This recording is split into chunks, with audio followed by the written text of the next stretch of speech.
नमस्कार दोस्तों, मैं हूं कैप्टन सुंदरचंद ठाकुर और आप देख रहे हैं महाभारत जीवन का महासंग्राम। कभी कभी दोस्तों नियति किसी व्यक्ति को नहीं बल्कि एक उद्देश्य को जन्म देती है और द्रौपदी उस उद्देश्य की मूर्ति थी। राजा द्रुपद ने गुरु द्रोणाचार्य से अपमान का प्रतिशोध लेने के लिए एक महान यज्ञ किया। उस यज्ञ की अग्नि से निकली दो अद्भुत संतानें, एक पुत्र धृष्टद्युम्न और एक कन्या द्रौपदी। वह अग्निजा कन्या थी, तेजस्वी, निर्भीक और अद्वितीय सौंदर्य की प्रतीक। उनका जन्म ही इस बात की घोषणा था दोस्तों कि यह स्त्री केवल युग की शोभा नहीं, युग परिवर्तन की शक्ति बनेगी। दोस्तों अब स्वयंवर की तैयारी शुरू हुई। राजा द्रुपद ने अपने दरबार में एक अद्भुत घोषणा की कि जो इस दिव्य धनुष को उठाकर घूमते हुए लक्ष्य की परछाई को देखकर उसे भेद देगा, वही मेरी पुत्री द्रौपदी का वर होगा। उनकी आवाज जैसे बिजली की गूंज थी। सभा में बैठे हजारों राजकुमारों के चेहरों पर रोमांच और अभिमान एक साथ उमड़ आया। यह सिर्फ विवाह नहीं था, यह था शौर्य, ध्यान और योग्यता की अंतिम परीक्षा। पांचाल की राजधानी कौंपिल्य आज प्रकाश और वैभव से नहा रही थी। चारों ओर पुष्प वृष्टि, संगीत और शंखनाद की गूंज थी। दूर दूर से राजा और योद्धा आए थे। जरासंध, शिशुपाल, शल्य, कर्ण, दुर्योधन, जयद्रथ और अनेक प्रसिद्ध क्षत्रिय। हर एक के मन में एक ही विचार था, द्रौपदी मेरी होगी। सभा के मध्य रखा था देवदत्त धनुष, स्वयं अग्निदेव का वरदान, जिसकी डोरी लोहे नहीं विद्युत की चमक जैसी थी। इतनी भारी कि 10 साधारण पुरुष भी उसे उठा नहीं सकते थे। दोस्तों सामने रखा था एक जलकुंड, उसके ऊपर एक घूमता हुआ चक्र जिसमें मछली की आंख एक बिंदु की तरह चमक रही थी। शर्त यह थी, तीर को लक्ष्य नहीं बल्कि उसकी परछाई देखकर चलाना था। सभा में गूंजती वीणा और शंख की ध्वनि थम गई। एक गहरा सन्नाटा फैल गया। सिर्फ मछली के घूमने की हल्की सी घुर्र घुर्र की आवाज सुनाई दे रही थी। पहला योद्धा उठा, जरासंध। उसने गर्व से कदम बढ़ाए, धनुष उठाने की कोशिश की, पर वह 1 इंच भी न हिला सका। उसके हाथ कांपे, पसीना झलका और चेहरा अपमान से नीचे झुक गया। फिर आया शल्य, विशालकाय गदाधारी योद्धा। उन्होंने प्रयास किया पर धनुष जैसे धरती में जड़ हो गया था। सभा में हल्की सी हंसी भी गूंजी। फिर आगे बढ़े कौन? शिशुपाल, राजसी, अहंकारी। उन्होंने दांत पीसे, गर्जना की, मैं शिशुपाल हूँ, मथुरा का राजा। पर धनुष ने कोई उत्तर नहीं दिया।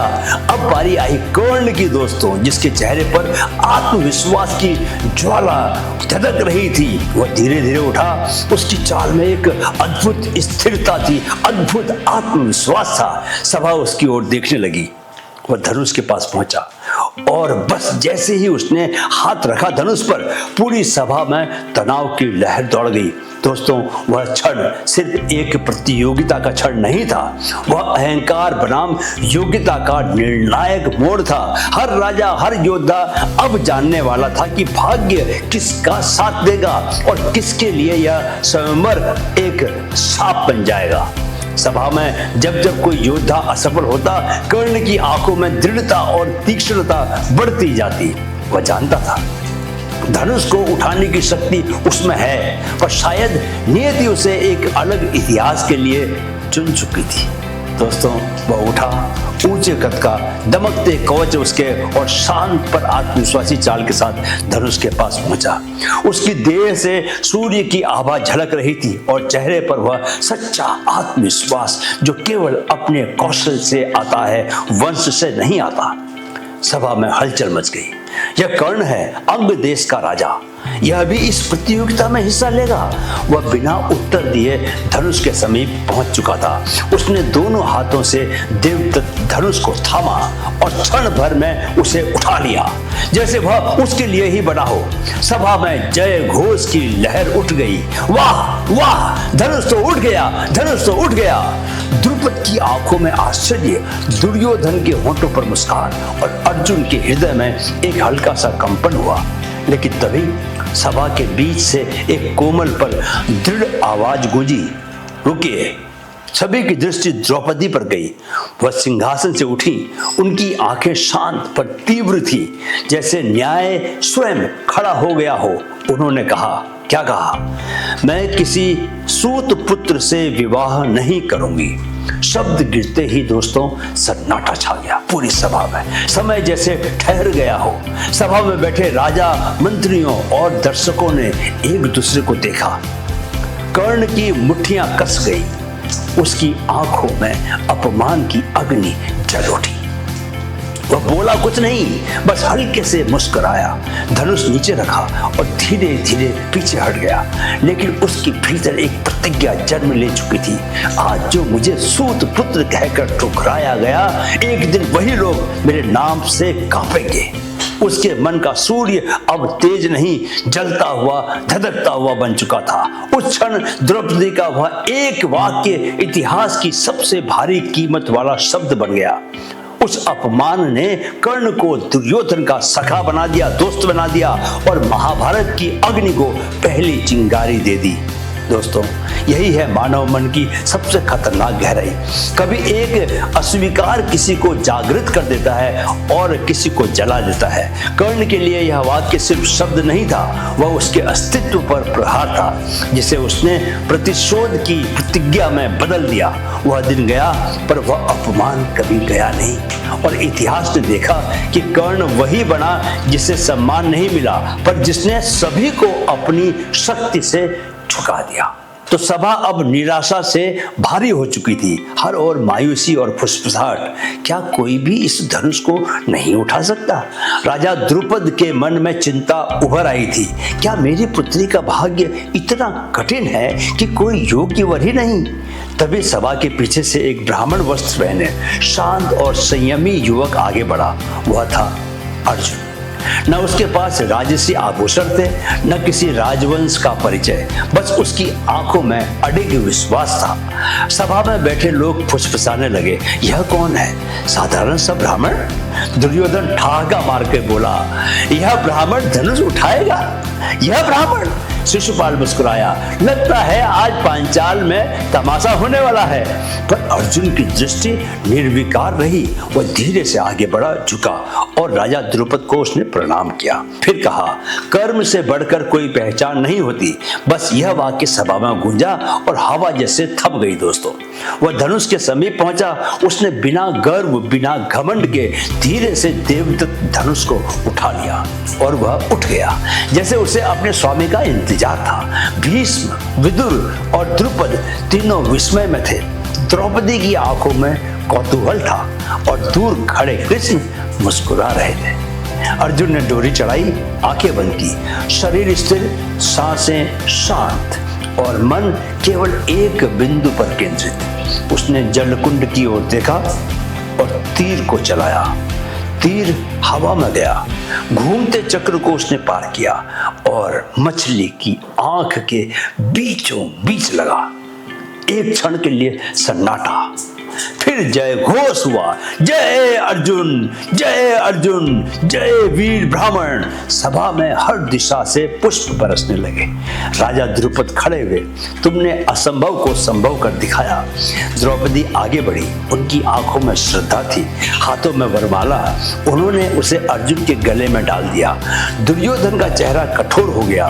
कर्ण मौन खड़ा रहा और कृष्ण धीरे से बोले, धर्म छल नहीं करता, यह केवल समय से आगे चलता है। दोस्तों, यही वह क्षण था जब अर्जुन और कृष्ण की आत्माएं पहली बार मिली। यह केवल मित्रता नहीं थी, यह वह दिव्य संयोग था जिसे आगे चलकर गीता का संवाद कहा जाएगा। यह मिलन था नर और नारायण का, लेकिन अभी कहानी में बड़ा ट्विस्ट बाकी था। स्वयंवर समाप्त हुआ। अर्जुन द्रौपदी को लेकर ब्राह्मण वेश में अपने आश्रम पहुंचे। भीम आगे चल रहे थे, युधिष्ठिर मौन थे और कुंती रसोई में प्रसाद बांट रही थी। अर्जुन ने प्रसन्नता में कहा, माँ देखो हम आज क्या लाए हैं। कुंती बिना देखे बोली, जो भी लाए हो सब में बांट लो। जैसे ही उन्होंने मुड़कर देखा, उनके सामने खड़ी थी द्रौपदी, राजकुमारी, तेजस्विनी और साक्षात लक्ष्मी का स्वरूप। कुंती चौंक गई, उनके हाथ कांप गए। अरे पुत्रों, यह तो कन्या है। पर युधिष्ठिर ने गहरी सांस लेकर कहा, माता का वचन ही धर्म है। वह वाक्य हवा में तैर गया दोस्तों। उसी समय आश्रम में ऋषि व्यास पहुंचे। उन्होंने कहा, यह कोई संयोग नहीं, यह नियति है। द्रौपदी ने 5 जन्मों तक 5 बार तपस्या की थी, एक सत्य प्रिय पति के लिए, एक बलवान के लिए, एक कुशल योद्धा के लिए, एक सुंदर युवक के लिए और एक ज्ञानी के लिए। इस जन्म में पांचों वर एक साथ उसे मिले हैं। सभी मौन खड़े थे, जैसे ब्रह्मांड स्वयं यह निर्णय सुना रहा हो। द्रौपदी ने हाथ जोड़कर कहा, यदि यह ही धर्म की इच्छा है तो मैं इसे स्वीकार करती हूँ। इस प्रकार दोस्तों द्रौपदी 5 पांडवों की पत्नी बनी। पर यह केवल विवाह नहीं था, यह मानवता के 5 तत्वों का संगम था। युधिष्ठिर धरती का धैर्य, भीम वायु की शक्ति, अर्जुन अग्नि की एकाग्रता, नकुल जल की कोमलता, सहदेव आकाश का विवेक। 5 तत्व जब एक केंद्र पर मिले तो सृष्टि में संतुलन आया और साथ ही नियति ने अपने अगले खेल की नींव रखी। दोस्तों यही विवाह आगे चलकर महाभारत युद्ध का बीज बना, क्योंकि जब 5 दिशाएं एक बिंदु पर मिलती हैं तो ब्रह्मांड भी विचलित हो जाता है। तो दोस्तों यह अध्याय सिर्फ प्रेम या विवाह की कहानी नहीं, यह मानव मन की गहराई की कहानी है। इससे पहले सीख मिलती है कि योग्यता जन्म से नहीं कर्म से तय होती है। अर्जुन ने ब्राह्मण वेश में इतिहास बनाया। दूसरी सीख मिलती है कि शब्दों का भार कभी हल्का नहीं होता। द्रौपदी का एक वाक्य सूत पुत्र इतिहास का सबसे बड़ा युद्ध लिख गया। तीसरी सीख मिलती है कि नियति कभी अन्याय नहीं करती, वह केवल अधूरे कर्मों को पूरा करती है। जैसे द्रौपदी के 5 जन्मों की तपस्या इस जन्म में पूरी हुई। दोस्तों अगला अध्याय यानी कि एपिसोड 9 होगा पासों का खेल, जब बुद्धि की जगह लालच बैठ गया। अब जब पांडवों ने सम्मान और प्रेम दोनों पा लिए, दुर्योधन की ईर्ष्या फिर से भड़क उठी। शकुनी की चालें अब और खतरनाक होने वाली थी। सभा, पासे, दूत और अपमान की वह रात जहां धर्म फिर से अग्नि परीक्षा में उतरा। वीडियो देखने के लिए बहुत बहुत आभार दोस्तों। पसंद आया तो लाइक और शेयर जरूर कीजिए। चैनल को सब्सक्राइब कर लें। मेरे साथ कहें, मन में है तो मुमकिन है। जय श्री कृष्ण।